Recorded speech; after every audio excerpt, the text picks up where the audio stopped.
Viraj Mehta of Enigma Investment Partners, who's joining in. Viraj, good morning. Thank you for joining in. Tomorrow is possibly D-Day, right, for a lot of these auto companies, the way they have run up after this GST reform. Do you still justify the kind of moves that you're seeing? Because despite that move, a lot of them are now coming off their highs. And what's your call here on the auto sector? First of all, good morning. Thank you so much for having me on your show. So, I think auto in general, you cannot treat it as a very homogeneous sector, right? You have to think about it as a heterogeneous sector. On one side, you have two-wheelers, which will see significant demand and which has seen significant pent-up demand, and in four-wheelers as well. But a lot of it is actually reflected in the price that we saw.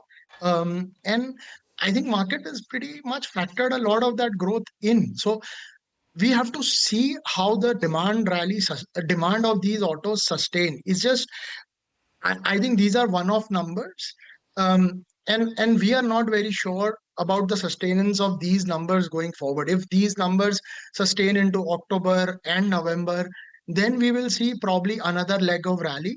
Otherwise, we do not see significant upside in auto manufacturers or OEMs as such. But if you see ancillaries, I think there are a lot of plays in ancillaries which are better plays in our mind because they are gaining or they have sharper focus on certain segments and they are gaining market share. So in our view, that is a better space to look at rather than just the OEMs because there the upside is pretty much capped. All right, so that's your take on the auto space, like the auto anks more than the OEMs. Viraj, I was looking at your recent portfolio as well. You've added Parag Milk Foods. Is it because of the reforms that have come by in the dairy sector because of GST cuts? What's your rationale here? We have been positive on dairy for a reasonably long period of time. One of the other dairy companies, Heritage, was part of our portfolio earlier. Um, but what we do believe is that with the recent GST cut, the price differential between organized and unorganized will significantly reduce, especially in value-added products like paneer, ghee, and cheese, significantly, especially in ghee and paneer, where unorganized is a very large portion. Just to give you an example, ghee is a 75,000 crore market, out of which organized is only 5,000 crores. Now, imagine the kind of penetration organized players can potentially have when you will see the price differential between organized and unorganized significantly reducing. So we see this as at least a 6 to 8 quarter tailwind in terms of growth for value-added products for dairy sector. And within that, if you have to look at plays, I would say Parag is right up there because a value-added is significantly larger portion for them compared to milk, which will be larger for other dairy players like Heritage or Hatson. For Parag, it is close to 55-60%. So which is where we think the delta in growth is going to be.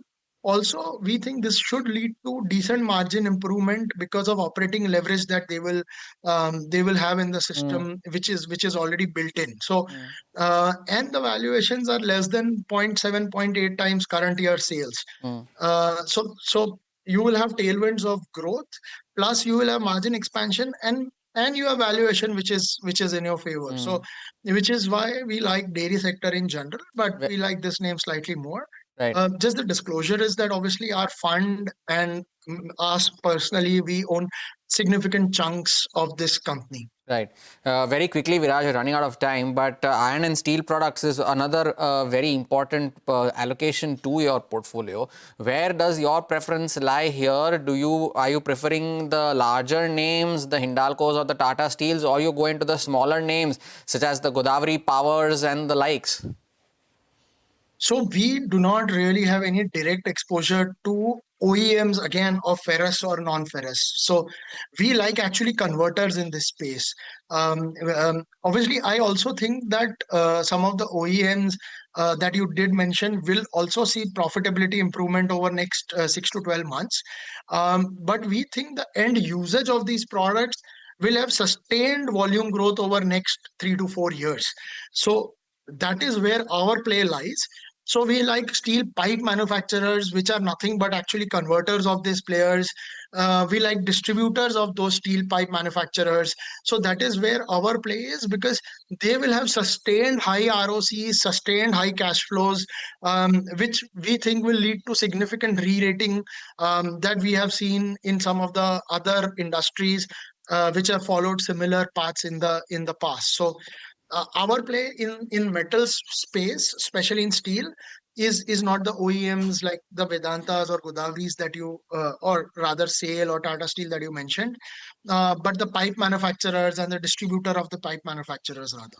All right, take that point, Viraj. Always a pleasure speaking with you. Thank you so much for joining in and taking our time to explain the rationale for the holdings in your fund. Time for a short break now, but don't go anywhere. We'll put the spotlight on the big story of the day on the other side.